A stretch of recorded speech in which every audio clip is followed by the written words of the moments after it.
नहमदुल्लाह अला तौफीक़िही व नस्अलुहु हिदायत तरीक़िही व इल्हामल हक़्क़ि बितहक़ीक़िही व नुसल्ली व नुसल्लिमु अला रसूलिही। अम्मा बाद, आजकल पाकिस्तान में एक जानलेवा बीमारी बहुत तेज़ी के साथ फैल रही है, जिसे आप सभी अहबाब कोरोना वायरस के नाम से जानते हैं।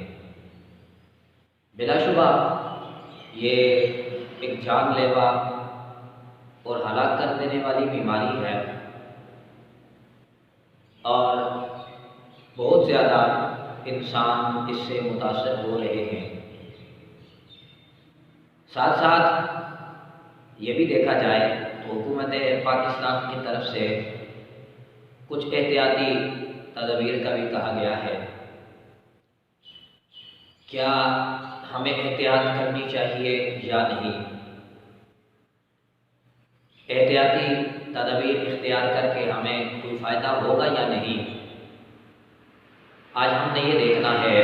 लेकिन इससे कबल आप हमारे चैनल पर नए हैं तो हमारे चैनल को सब्सक्राइब करें और साथ ही बेल आइकन के बटन को भी प्रेस करें, ताकि आने वाली इस तरह की मज़ीद वीडियोस आप तक आसानी के साथ पहुंच सकें। तो एहतियाती तदबीर, कोई भी वबा हो, वो कोरोना वायरस हो, वो कोई भी वबा हो सकती है, उसमें एहतियाती तदबीर इख्तियार करना बहुत ज़रूरी है। क्योंकि इंसान यकीन रखता है कि बीमारी अल्लाह की तरफ से होती है और शिफा भी अल्लाह ही ने हमें देनी होती है।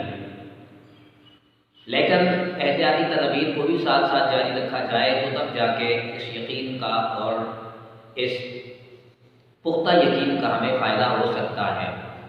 इसके अलावा अगर इंसान एहतियाती तदबीर को इख्तियार नहीं करता तो वो उसका जो यकीन है वो पाया तकमील तक नहीं पहुँच सकता।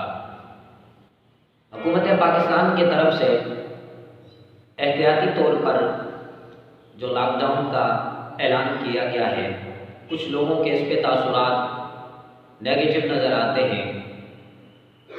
देखें, ऐसी बात हरगिज़ नहीं है।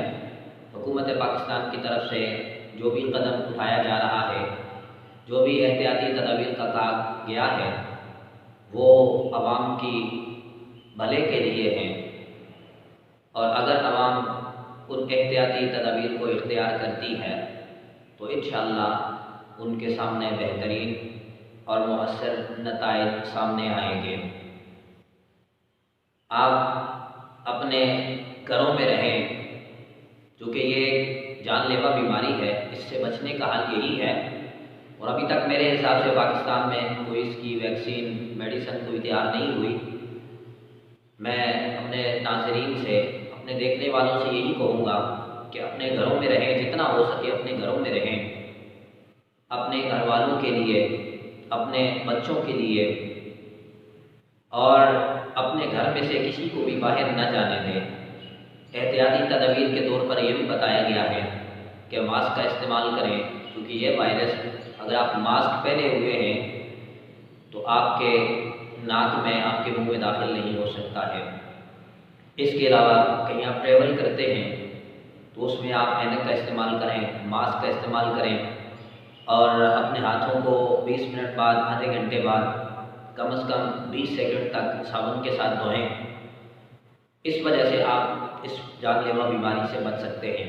ज़्यादा से ज़्यादा गर्म पानी का इस्तेमाल करें, अपने गले को खुश्क ना होने दें, तर रखें, क्योंकि जब आप अपने गले को तर रखेंगे तो ये फ़ौरन ये वायरस मैदे में चला जाता है और वहाँ मुख्तलिफ़ किस्म के वायरस होते हैं जो इसको ख़त्म कर देते हैं। तो एहतियाती तदाबीर करना, इख्तियार करना, ये बिल्कुल ठीक अमल है। ये इंसान के भलाई के लिए ही नज़र आता है। दौरे नबी को भी देखा जाए तो वहाँ भी एहतियाती तदाबीर के लिए हुक्म फरमाया गया था। वहाँ भी बताया गया था कि ये एहतियाती तदाबीर इख्तियार की जाएँ। तो दौरे रिसालत हमारे लिए सबसे बेहतरीन नमूना है, सबसे बेहतरीन मिसाल है جب دور رسالت میں اس طرح کے کام ہو سکتے ہیں تو آج کے دور میں وہ لوگ جو بات کرتے نظر آتے ہیں کہ احتیاطی تدابیر بالکل اختیار نہیں کرنی چاہیے، عوام کو بالکل باہر جانے کا حق دیا جائے، حکومت کا کیا جاتا ہے، حکومت نے حق دے دینا ہے، اعلان کر دینا ہے، اپنے معمول کے مطابق جس نے جو کام کرنا ہے وہ کرے، لیکن دیکھتے ہی دیکھتے کچھ دنوں بعد یہ سارا ملک اس وائرس کی وبا میں مبتلا ہو جائے گا۔ ہمارے سامنے گزشتہ کچھ دن پہلے جو دیگر ممالک کے ساتھ ہوا ہے اس کو ہمیں سامنے رکھنا چاہیے اور اس سے ہمیں سبق حاصل کرنا چاہیے کہ اٹلی میں کیا ہوا، چین کے ساتھ کیا ہوا، اور اس وقت سب سے زیادہ جو بات ہوئی ہے وہ اٹلی والوں کی ہوئی ہے۔ تو احتیاطی تدابیر اختیار کریں، جو جو کہا گیا ہے اس میں عمل کریں، تو انشاءاللہ ان احتیاطی تدابیر کا آپ کو بالکل فائدہ نظر آئے گا، اور چند دن آپ اپنے گھروں میں بند رہتے ہیں، اپنے معمولات چھوڑ دیتے ہیں، اپنے گھروں میں رہتے ہیں، تو انشاءاللہ اس وائرس سے نجات پائی جا سکتی ہے۔ اللہ رب العزت ہمیں عمل کی توفیق